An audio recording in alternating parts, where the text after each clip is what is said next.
Nakakapagtaka na wala yung tinanim ni Celeste na box ng lata dito.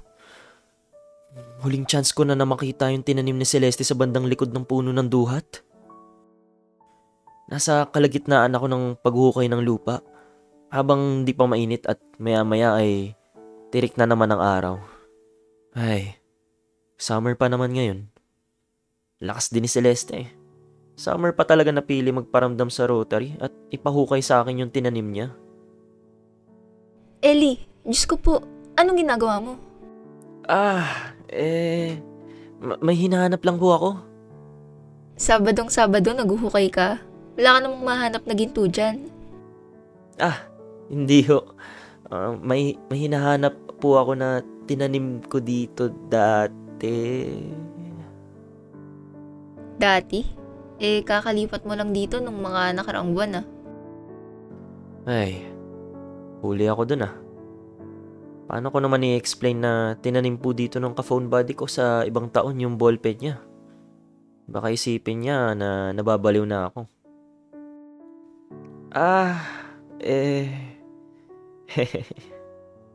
Ano ba yung nahanap mo dyan? May latang kahon raw ho dito, sabi ng kakilala ko. Siguraduhin mong malinis at maibalik yung kinalatan mo takihin ako sa gulat sa iyong bata ka. Ay, pasensya na po. Ayusin ko lang po ito pagkatapos ko po rito. Umalis na rin ang landlord ko at nagpatuloy ako sa paghuhukay ng lupa. Inabot pa ako ng ilang minuto bago ko ito nakita. Ayun!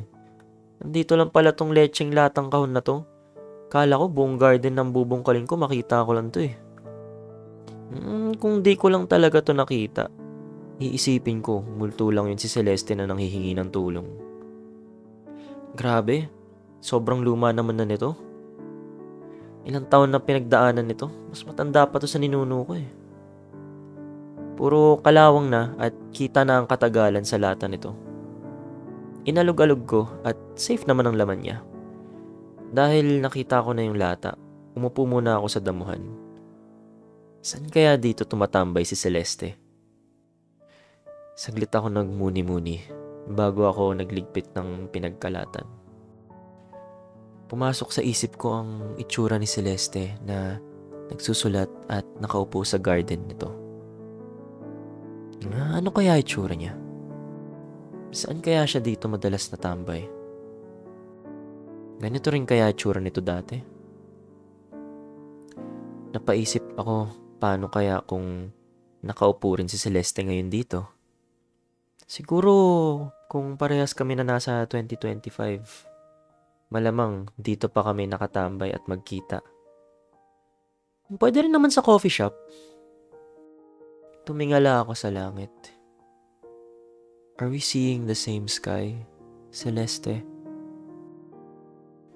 Nung nakaakyat at nakapag-ayos na ako, ay nilapag ko ang kahon sa lamesa, katabi ng rotary phone. Ito kaya talaga yung tinanim ni Celeste? Baka mamaya ibang tao pala nagtanim nito. Di sorry po. Nahirapan pa akong buksan kasi sobrang kalawang na nito.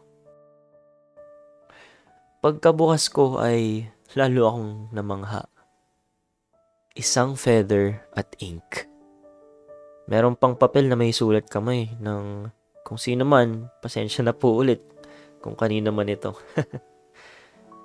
At kung ito nga yun, this time, totoo na talaga to. Meron ng evidence sa harap ko na nagpapatunay na nag-e-exist yung call namin. Kahit na ang hirap paniwalaan itong mga nangyayari sa amin ay hindi ko pa rin maintindihan kung bakit ito nangyayari sa amin. Para saan? Gaya ng nakagawian, habang nagpa-finalize ako ng project ay nag-aabang din ako na mag-ring itong rotary phone.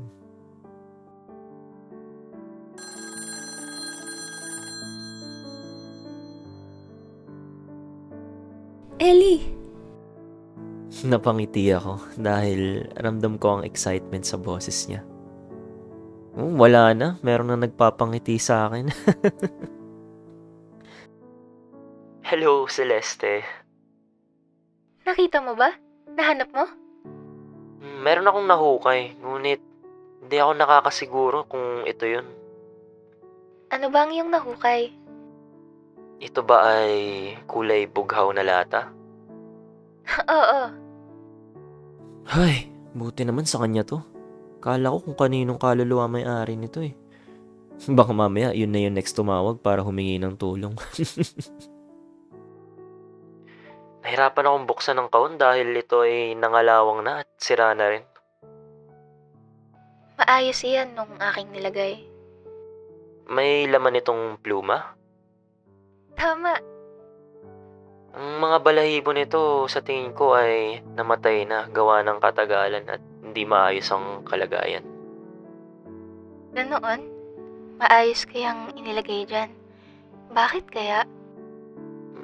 Baka dahil sa katagalan nito.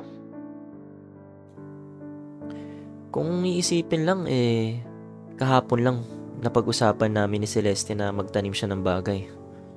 At nakuha ko rin nito lang ang latang kahon. Pero kung bibilangin ng taon napakatagal nito.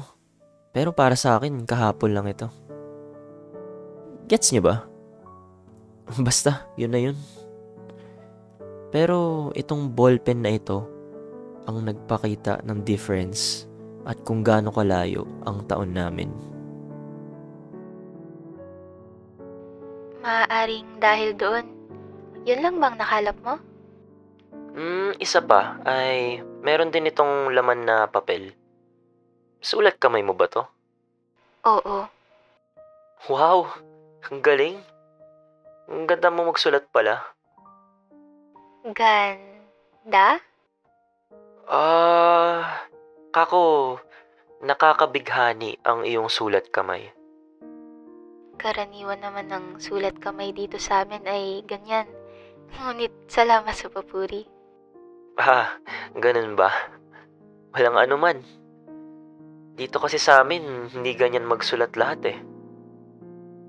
Sa iyong palagay, kung ikaw ay magtatanim ng isang bagay na mula sa iyong panahon, maaari ko kayang makuha yon? Sa palagay ko parang imposible dahil nasa kinabukasan mo ko. Ang maaari lang makakita nito ay ang mga kinabukasan ko rin. Maaari ba natin itong subukan? Ang kulit. Pero sige. Para sa'yo. Sige na nga. Pwede naman. Meron ka bang gustong bagay na makita mula dito sa panahon ko? Wala akong maisip. Pero meron ka bang bagay na gusto mong ipakita sa akin na sa tingin mo ay parehas tayong mayroon at malaki na ang pinagbago? Kung iisipin, marami na rin nag-improve mula sa taon mo hanggang sa akin. Pwede ang pluma sana, pero meron pang mas maganda. Ay! Alam ko na! Camera. Kame? Oo, camera. Ano iyon? Yun ang ginagamit para kumuha ng litrato. Mayroon din yan dito sa amin. Pero, dito sa aming panahon ay mas pinabuti to. Maaari na rin ito makakuha ng kaluluwa ng mga namayapa na. Minsan ang lalim din talaga nito mag-isip eh. Hindi, pero maaari. Ngunit wala pa naman nagpatunay. Ang ibig kong sabihin ay kung dati ang kulay ng litrato sa inyo ay itim at puti o maaari man na kayo manggi, dito sa amin ay kitang-kita at kuhang-kuha ang lahat ng kulay ng isang litrato. Wow! Ang husay pala kung ganon. Ano pa ba? Maaari ka rin kumuha ng video o basta yung parang palabas. Hindi ko maunawaan, Ellie. Pero meron pa bang ibang pagbabago? Ang telepono at ang camera ay maaari maging isa. Ha? Pwede mo gamitin itong telepono mo para makakuha ka ng litrato. Paano? Hindi naman ako nakakakuha ng litrato ngayon gamit tong telepono. Buti na lang, cute ka. Na-imagine ko si Celeste na sinusubukan picturean yung sarili niya gamit yung telepono niya. Hindi. Ang ibig kong sabihin ay sa panahon namin, pwede na yun. Ganun ba? Sana ay magkaroon ako ng pagkakataon na mamalagi sa taon mo. Sana nga. Para Tumunog na ulit ang sound, hudyat na namatay na ang tawag. Sana nga, para magkaroon ako ng pagkakataon na makita ka. Kainis? Yan dapat sasabihin ko eh. May time limit ba tong pagtawag? Di ba to naka-only call? Paano pag gusto ko ng late night talk? Nak ng...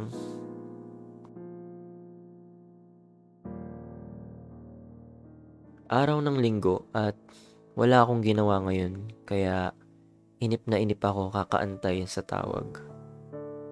Tinignan ko ang lumang orasan at napangiti. 11:59 na! Nang sumapit ang 12:00 ay di man lang nagring ang rotary. Ha?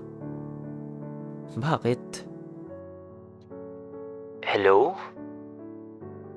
Celeste, andyan ka ba? Celeste? Hello? Feeling ko mas matagal pa itong pag-aantay ko bawat minuto kaysa sa pag-aantay ko kaninang umaga sa tawag namin. Ano ba yan? Kung kailan gustong gusto ko na makausap yung tao, tsaka biglang walang tawag. Pambihirang rotary to. Selective yarn. Nag-antay pa ako. Onti pa. 1 oras na ang nakalipas. Pero walang tawag. Walang ring.